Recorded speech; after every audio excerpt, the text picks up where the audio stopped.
Alright, just so you know guys, this video is going to be different than the last three, besides the obvious change in scenery of course, but just letting you know it's going to be definitely more personal than the last three, so just don't say I didn't warn you, okay? So now that that's out of the way, we're going to get to the video. As you can tell by the title and the description, we're going to be talking about my car today. And because of that thing, I've had one hell of a week. And this is part 1, and part 2 is going to be out later on today. So stay on the lookout for it. Now to the car. On May 28, 2012, at 8:51 a.m., my car was stolen from me.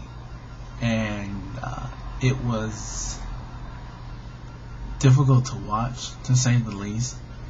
But it really hurt just because how helpless I was.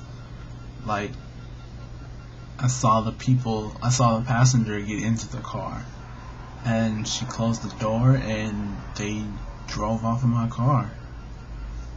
And I never felt so helpless before. And it was just the saddest thing to watch.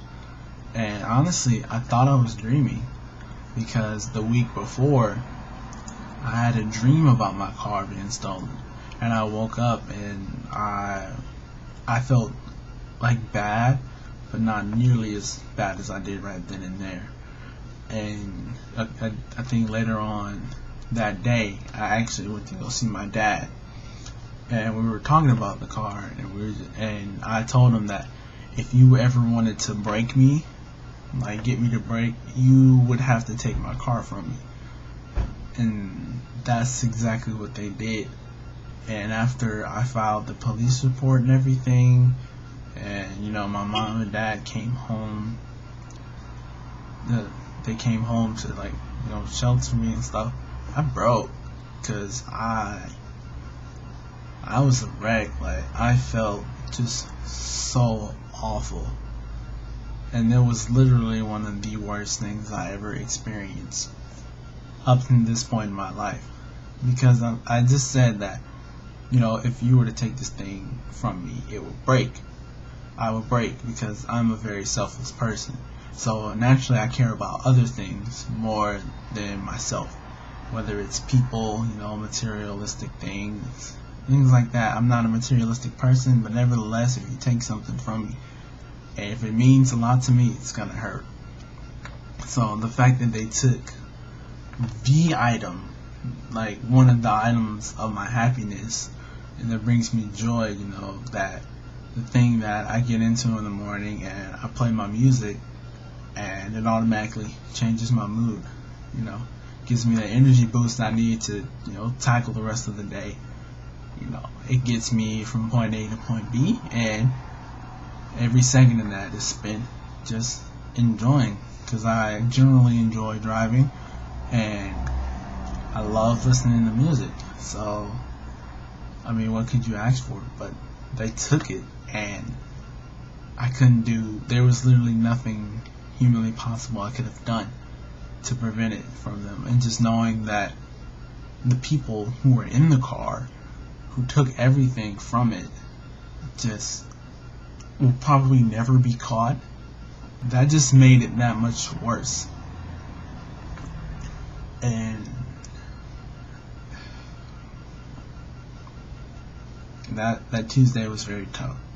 So the next day, obviously after we filed the police report, they told us that they're going to start looking for it. And the next day we didn't hear anything, so I felt a little bit better. But I felt fine, but my eyes were just waiting to just break down and cry the whole day. And it was just a very tough day. But moving on to Thursday, I tried to keep everything as normal as possible, so I still went to the gym. And as I was doing my after workout shoot session, my dad checks the messages on his phone, and he gets a call from a police officer, and they tell me, and they're telling them that they found the car. And I was up there, I was like, yes, yes, like they found the car, but then 2 seconds later after that, he said the tires are missing, the battery is gone, the ignition is shot, and the car is just trashed. And I was whereas the first 2 days I spent sad and just emotionally wrecked, I spent these next 2 days furious because I could not catch these people who took a source of joy from me. Will probably never be caught, and they will probably never meet justice because karma will take too long. And quite frankly, I wasn't satisfied with them just walking away, being able to take my car, take everything in it, and go about their day like nothing's wrong. Like,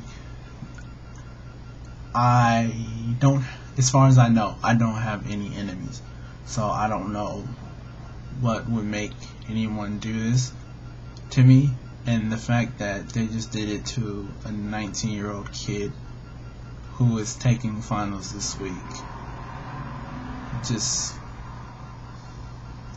infuriated me.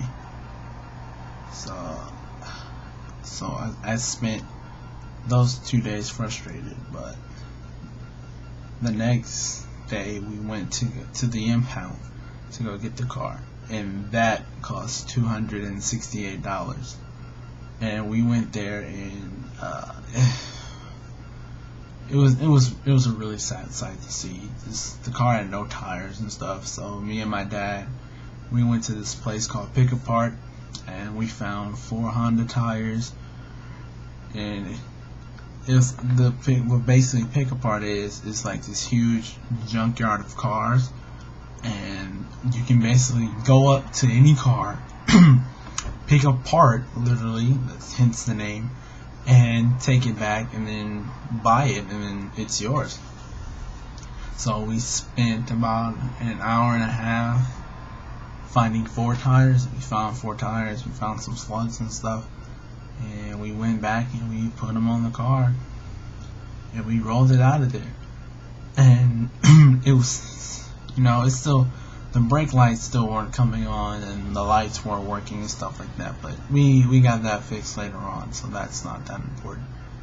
But the fact that I had it back, even though I thought it was going to be different because it was violated by someone, it didn't really feel different because I was just happy to have Sid back in my hands.